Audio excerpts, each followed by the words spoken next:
Hey guys, and welcome back to my channel. So today I wanted to talk to you guys about my audit exam experience. And if you're not familiar with my CPA journey, I did pass my last section of the CPA exams in January. And I do have videos on my channel about how I pass each of the sections of the CPA exams. And I also have some other CPA videos on my channel, so definitely check those out if you haven't and you're trying to prepare for the CPA exams. And I did make a video about my FAR exam experience, and I realized that I didn't make a video about my audit, reg, or BEC exam experience. So today I wanted to sit down and talk to you about my audit exam experience. So if you watch my video on how I pass the audit section of the CPA exams, you know that audit was a struggle for me. I took audit 5 times. I passed it on my 5th try, and my scores were 73, 69, 73, 73, and 81. So I scored 3 73s and a 69 before I ended up passing with an 81, which I think honestly it was just bad luck that I scored 3 73s because I was pretty close 3 times. And so now I just want to talk about each of those exam experiences. So my first audit exam I took in January of 2020. I studied for 2 months before I took that exam. And this was before COVID, so there was no mask requirement and there was nothing like that. It was just normal exam protocol. And that exam, when I walked out, before that I had only taken one exam before, which was FAR. And I definitely felt like I did better on audit than I did on FAR, but I still wasn't completely sure that I passed it. And I ended up scoring a 73, which I actually didn't look at my score until like 20 days after my score came out because I still had to take FAR and I didn't want to check my audit score before I took FAR. So after I took FAR, I checked my audit score and I scored a 73. And so I reviewed my material one time through, and boom, the pandemic hit and everything shut down and the testing centers closed. And honestly, I didn't want to spend so much time preparing for audit when I was only 2 points away the first time. So I actually started studying for reg.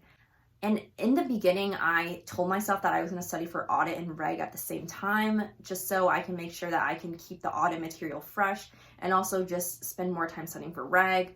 That was my plan, but honestly, that didn't happen. I ended up only focusing on reg, and I took about 3 months to study for reg, and I took that in June. And then right after I took reg, I took about a month to restudy for audit. I took audit in July of 2020 and I scored 69. So I actually scored lower than I did the first time, which is very devastating. If you have taken an exam more than once and you scored lower the second or third time than you did the first time, then you know that it is very frustrating. And honestly, the second audit exam, I felt like I did better, but I didn't. And then the third audit exam I took it in October. Yes, I took it in October of 2020. And I took it, I think, 6 weeks after I took BEC. And that exam was also pretty hard. It was, honestly, I felt like I did worse on that exam than I did the second exam, and I ended up scoring a 73. So then I restudied for that exam. I took, I think, 3 weeks to restudy. I took it on December 5th, and the 4th time I took audit, I felt like I did pretty well, and I felt like I could have passed, but I actually scored a 73 again, which was, again, very frustrating. So then I took another 10 days to restudy. I took it at the very end of 2020. It was December 28th. Of 2020, and I found out in January that I scored an 81. That 5th audit exam, I felt like the simulations were pretty difficult. I think the multiple choice was fine, but I think the simulations were pretty difficult, and honestly, I wasn't sure if I was gonna have to retake it again. And in my mind, I told myself, you know what, I've taken this exam so many times. It's just a matter of time before I'm gonna pass. So if I have to retake it, then I'll retake it. It's not the end of the world. And I actually do also have a score reaction video on my channel of when I opened my audit score, and I was like, And then like that moment when I like passed my last section of the CPA exams, I also have that video on my YouTube channel. So if you haven't seen that, then definitely check it out. And I also did have some dreams about the CPA exams. I do have a separate video about the dreams I had at night about the CPA exams.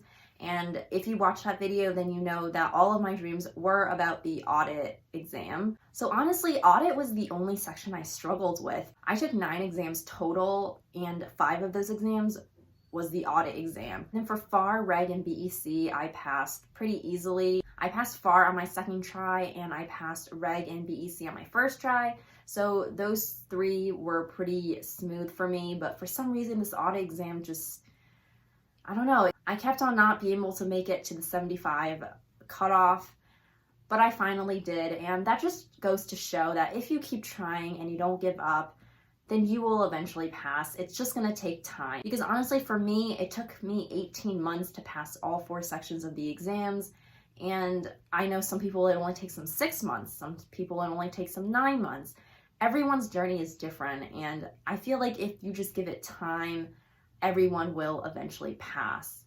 And also, if you watch my video on how I passed audit, then you know that I did supplement studying for the exam with Ninja. I think I added it after my 3rd audit exam, and I added it mainly because I just needed some fresh multiple choice questions and simulations. I feel like after taking the audit exam so many times, I was starting to memorize the answers to the multiple choice questions, and I just wanted some fresh questions. And if you're thinking about supplementing your review course with Ninja, I only supplemented it for audit, so I can't speak for the other sections, but at least for audit, I felt like the answer explanations were pretty good. They were very detailed, and they were better than my main review course. I feel like just having a little bit more detail and reading the answer explanations and understanding why the right answer is the right answer and the wrong answer is the wrong answer was really helpful and really helped me eventually pass the audit exam. And something funny I guess I did was after I took my 5th audit exam and before I found out my score, so during that waiting period, I wrote in my notebook that I was going to pass the audit exam. And I just wanted to read you what I wrote, and I wrote it in this notebook, which, by the way, my friend gave me this notebook for my birthday in 2010. So I have had this notebook for almost 11 years now, which is crazy. But I'm gonna read you what I wrote. I wrote it on January 9th. So this was 2 days before I found out that I passed the audit exam. And I wrote, "My name is Rachel.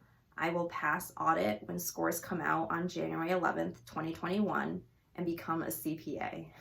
Which I feel like it's silly, but I feel like when you write things down, then it's almost like destined to come true, which I don't know, that could just be me.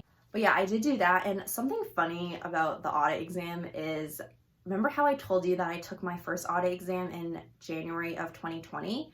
So I took it on January 11th of 2020, and I took my last audit exam on December 28th of 2020, and I found out on January 11th of 2021 that I passed the audit exam. So exactly a year after I took my audit exam, I found out that I passed the exam finally, which obviously I took the other 3 sections also within that year. I kind of just intermingled it together, but it's just really weird how that happened, where the first audit exam I took was January 11th of 2020, and I found out I passed the audit exam on my 5th try on January 11th of 2021. I don't know how that happened, but it did. So in terms of my actual exam, I feel like obviously the multiple choice questions were easier than the simulations. For some reason, which I used Wiley to study for the CPA exams, I feel like the simulations for audit in Wiley are not as hard as the ones that are on the actual exam. And I feel that way, especially for audit. I don't know, for the ones that are in the Wiley software, they're very straightforward and there's not that many documents, but the ones on the actual exam are definitely a lot harder, and there are more documents for some of the simulations, not all of them, but some of the document review simulations have a lot more documents, and there's so much stuff to read through. If you don't know, audit doesn't have a lot of numbers. It's definitely more conceptual. So there are a lot more documents to read through for the simulations on the audit exam, for the document review simulations. But I do think that the simulations on the AICPA website for audit was really helpful, and I really recommend you do the simulations, especially for audit. But for some reason, I feel like the simulations that are in the Wiley study program are not as hard as the ones that are on the actual CPA exam. Again, that could just be my experience, but I do feel like the AICPA simulations on their website for audit were really helpful for the simulations on the actual exam. And again, I want to say that all of my exams were very different. They all had very different questions. So if you fail an exam and you have to retake it, think of it as if you get another opportunity to take the exam and hopefully pass, because the questions on your next exam might be covering your strong points. So with that being said, good luck on all your exams. Thank you so much for watching this video, and I'll talk to you next time. Goodbye.